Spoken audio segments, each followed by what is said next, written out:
to the Intuition Accelerator Summit! I'm Jesselynn Desmond, your host, bringing you the top experts in their field to share tools to help you elevate your consciousness, increase your intuition, live in the flow, and fulfill your purpose. Round 2! You're watching the second video of Theresa Bullard's interview. She had so many valuable things to say, there was no way I could shortchange you. So we included it all, and she gets 2. We have today, I'm so excited, we have Theresa Bullard, PhD. She's a physicist, author, teacher, master trainer, and guide with the Modern Mystery School. Right, so there's also that telepathic connection that can start to happen when you're really entrained or in sync with a person or with a group, right? So those are abilities we want to develop. You got to do the training, you got to do the meditation, you got to be practicing and doing all these things, but then being in the flow sometimes also is kind of a choice to some degree. And I don't know if you have any thoughts or opinions about how to get into the flow, or what's some way someone could easily access that state, because really it's a state, right? So it's not like, I like in my book I talk about happiness is a choice, and that's a state, and so being in the flow is also a state. But how do you get in that state authentically and be able to access that at any point in time? I don't know. Yeah, so I would say, one, your mind needs to be quiet and still. So the more we have a state of stillness within, it doesn't need to be stillness outside, but stillness within, which is where, if we practice the tool of meditation or centering ourselves, even if it's just, 5 minutes of deep breathing, and we can do that at will, then just pulling ourselves into our center and coming to that state of stillness will help us get into the flow. And then also, the more we're in our heart, the more we can tap into the flow, because the mind tends to really just get in the way and keep us fixated on the 3D reality outside of us, whereas the heart is, much more in tune with a universal rhythm. And when we can sync our rhythm with the rhythm of the universe, then we get into the flow and a lot more synchronicities come.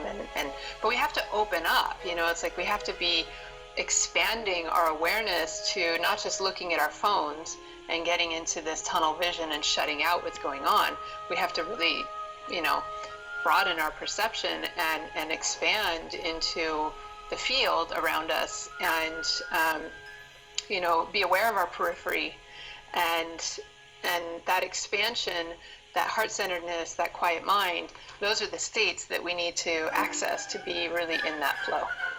And it's a peak state, it's like everything is just harmonized.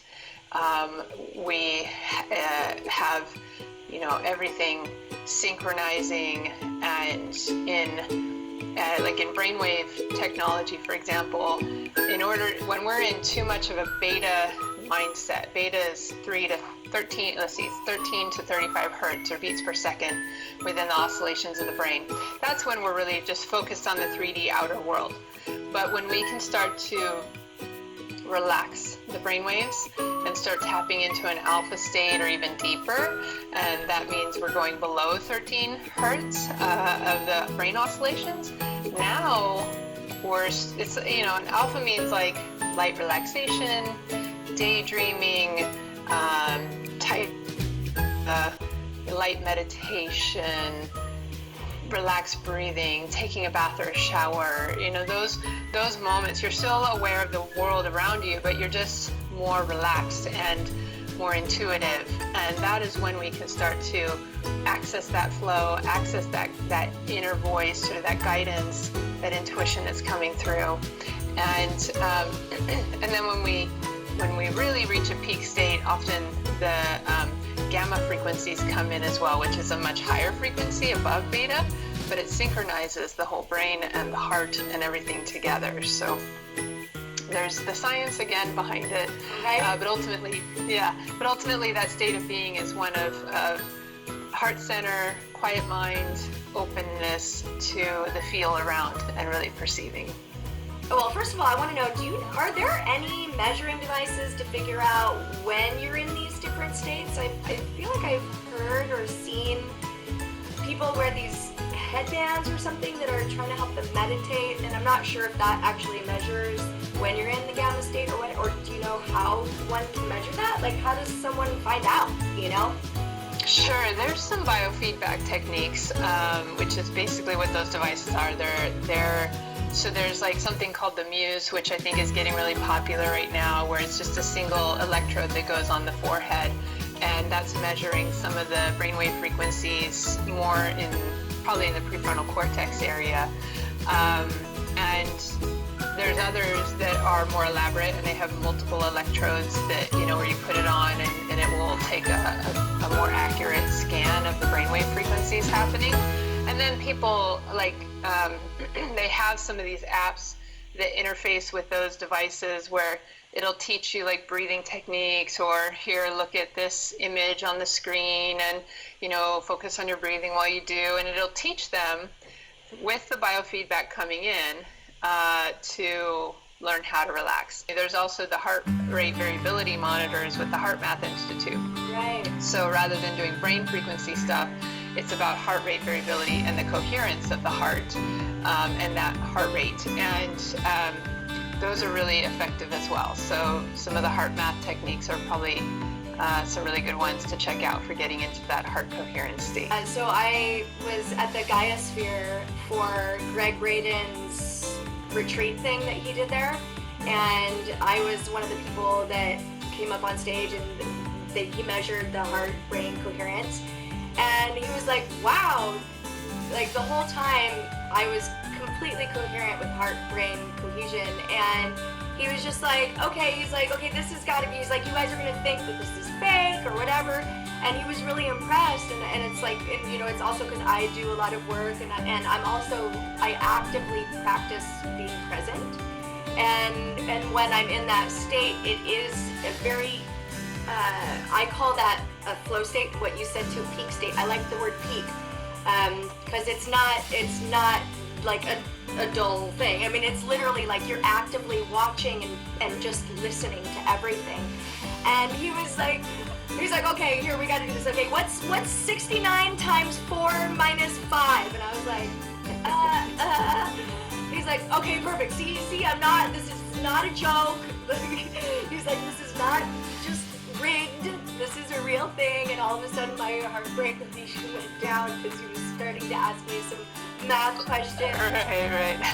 Science, and I was just like, okay, that's cool. But it was really nice because I feel good most of the time, but it was nice to be able to see it on the computer. It's nice to actually put science behind all the things that I just do, and just, it felt really good that it's working. But I love that, and I was like, Greg, I really want to get one. He's like, well, they're very expensive. That's why I was like, well, maybe there's something else. I know you said the news. I'm going to check it out. But do you have any meditations that you would recommend? Because for me, well, first of all, I had a major aversion to meditation, just sitting still. Oh my! And then I did Vipassana, so that's 10 days of 12 hours a day meditation, not even moving. Silence. Yeah, which I do like the silence. I fantasize about never talking again. Well, when I was a kid, just like this weird fascination. Different people have different ideas of what that looks like, and I feel like if someone were to have just mentioned to me just a type of meditation, then I would be stoked to do it. Like, 'cause when I did yoga the first time, I did Kundalini yoga, and like this cute little guy with he was like slamming himself into the ground, like everybody in the room, and I was just like, oh my god. People were like, I'm gonna go to yoga, and I'd be like, oh god, they're freaks. And now I love Kundalini, but that was my first yoga class, so I'm never doing yoga again. This is violent. So I don't know, I thought maybe it would be cool if you had maybe a simple meditation or breathing technique that you would recommend to start. Sure. So I actually have 4 albums that I've created that all are different styles of meditation, but all follow the same principles. And then, meditation has 4 basic steps. So first of all is relaxing your body. And, you could go by body part, starting maybe with the toes and working your way up, and just tell it to relax. And just, you could even talk to your body, like, feet, relax. And give it a breath in between, and then say it again, and, do it a couple times, and then body part by body part, you come up. So, or you can imagine white light and energy flowing in from above, down through the top of the head, and pouring over you like a waterfall of light. And just wherever that light goes, it just relaxes and soothes everything down. So step one is relaxing the body.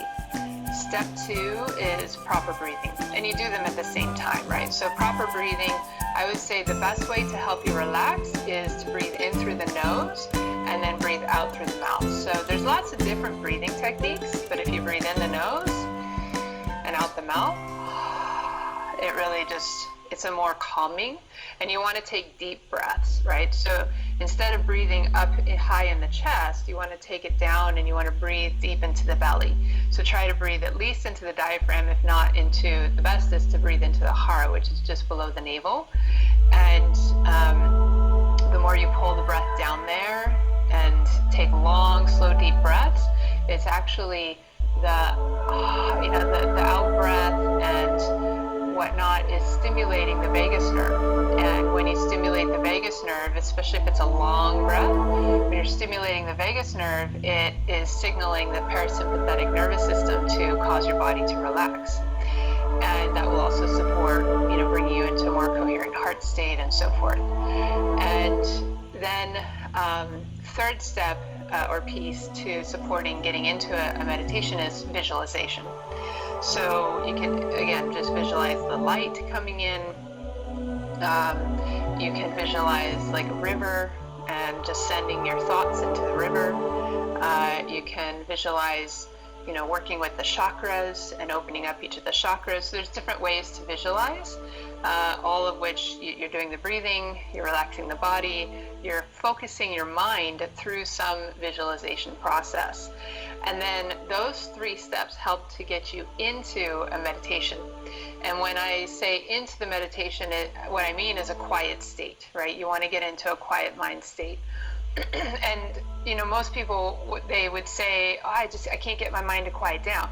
Well, that's because you're not giving your mind something to focus on. So you need to give your mind you need to give it a task and give it something to focus on. And that's what those first 3 steps really do, is you're training your mind to focus on the breathing, train it to focus on relaxing the body parts, train it to focus on the thing you're visualizing. And if your mind wanders, just gently bring it back, and just keep bringing it back until you can hold that focus. And then at some point, as your mind relaxes and as your body relaxes, you go into a state where there will be a zone where it's like you drift, and it's just silence and it's quiet. And that's what we call a passive meditation. You're just sitting in that silence and that stillness, and you might hold that for about 5 to 10 minutes of just that quiet mind state. But you don't want to hold it too long, because you might just wind up falling asleep. So then the next thing to do is to move after the 5 to 10 minutes of passive meditation. And it takes you about 15 to 20 minutes just to get into a passive meditation usually. So about 30 minutes is sort of a minimum time to really get the benefits out of meditation, the deeper meditations.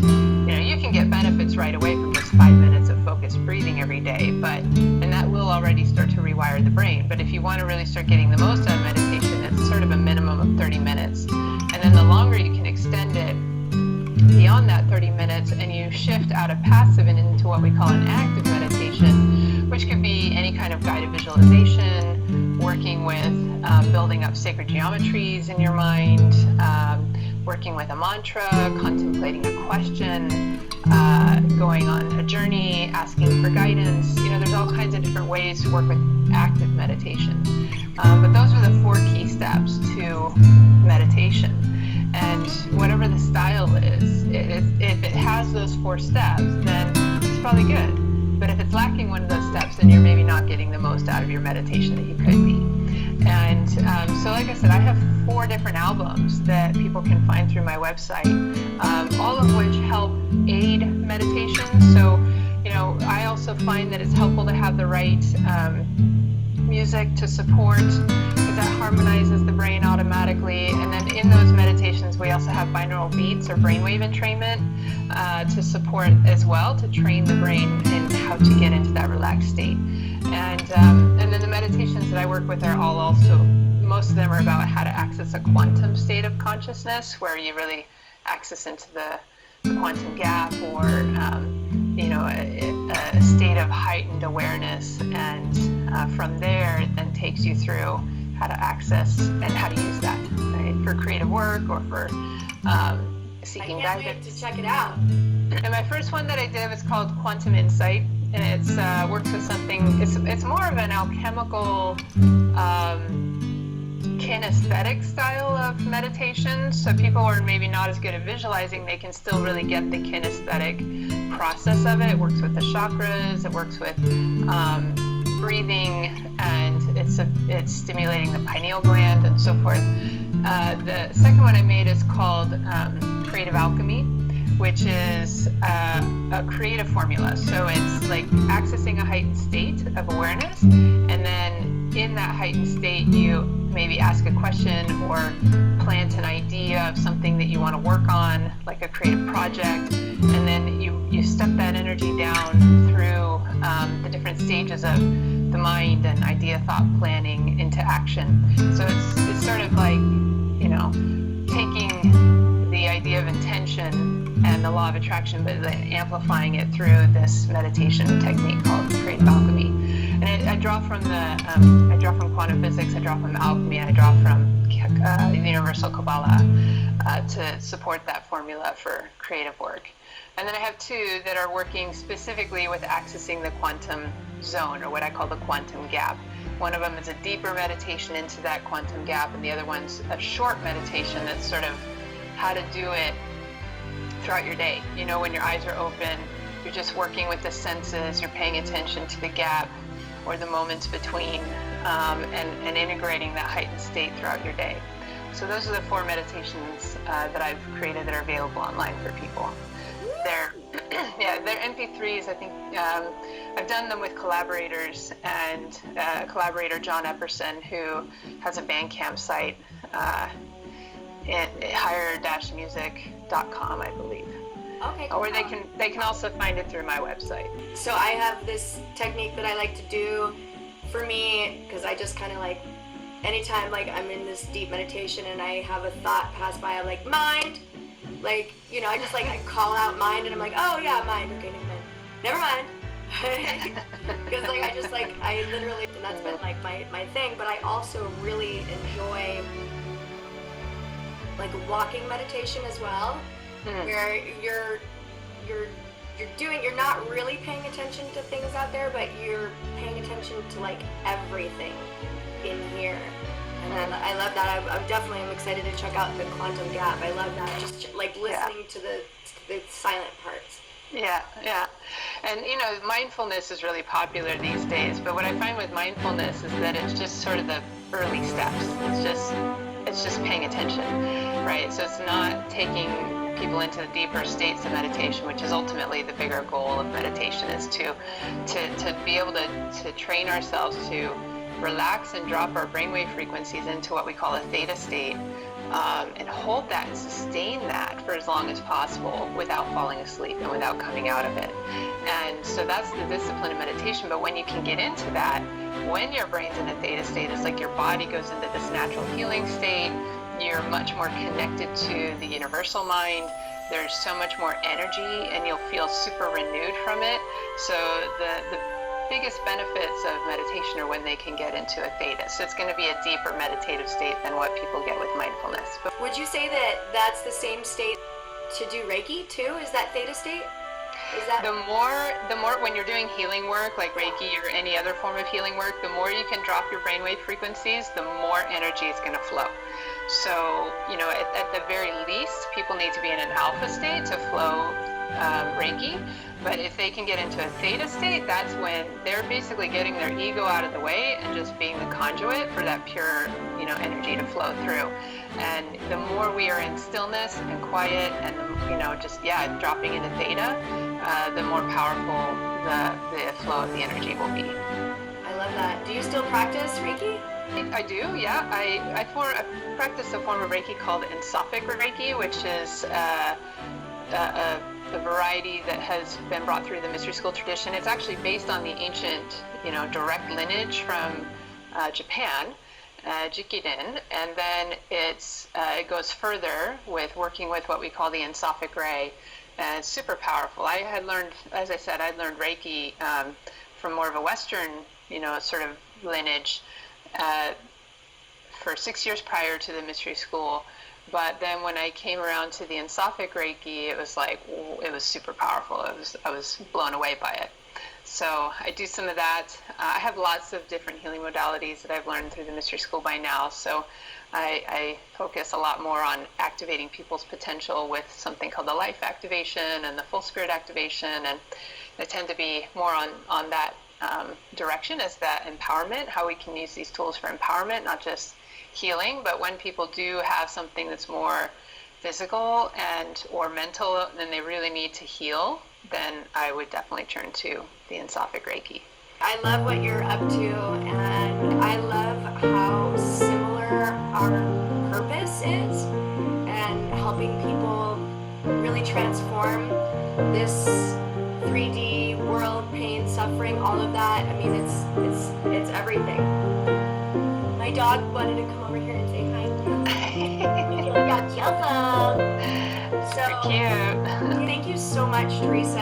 I'm so grateful to have you here and to share your wisdom with people. I would love to ask you if there's anything else coming through to you that you'd like to share. Sure. So, one of the best investments you can make in your life is to invest in yourself and your personal growth and development, and to come to know yourself more on the inner planes. Who are you?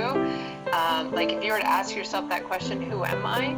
And then the answers need to not depend upon anything outside of you or the role you play in the world or anything about this physical life, and you really start tapping into the inner essence of who you are and what makes you unique and what you're here for. That pursuit of knowing yourself and figuring out your purpose and awakening those gifts within you is the most important thing you could possibly do in your life. And so no matter where you're at, who you are, what you do, work on that. And if you're listening to this summit, you probably already are, but keep doing it, because no matter how far we go, you can always go further. No matter how much we've evolved, there's always more. There's that next level. So it's an ongoing journey as opposed to trying to aim for a destination. And the more that we continue on that journey of progression and the development of our greater potentials, the more we will really help be a part of a greater collective shift that we need to be making on this planet at a time. So it's a pleasure. Thank you for the invitation to be part of your summit, and it's a delight. Yay! Thank you so much. I'm definitely looking forward to when I get back from Egypt and finish that other thing. I'm looking forward to the life activation with the mystery school. That's good. It's so potent and juicy. So yay! Yes. Thank you so much, Theresa. Thank you, Jesselynn. Thank you for watching.